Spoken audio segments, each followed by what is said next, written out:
บอกเคยเหงาบ้านเมืองเฮามีแต่มวลอยู่ใส่แล้วแต่ล้วนมีแต่มวลกันเฮ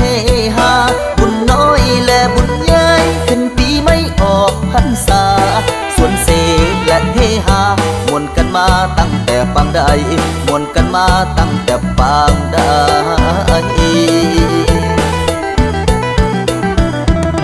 เหตุของและของเก่าอีสานเฮาบอกเคยลืมต่อเติมและเสริมเติมบอกเคยลืมจำใส่ใจ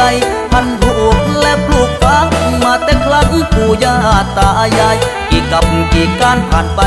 บอกเงือดหายจากคนอีสานบอกเงือดหายจากคนอีสาน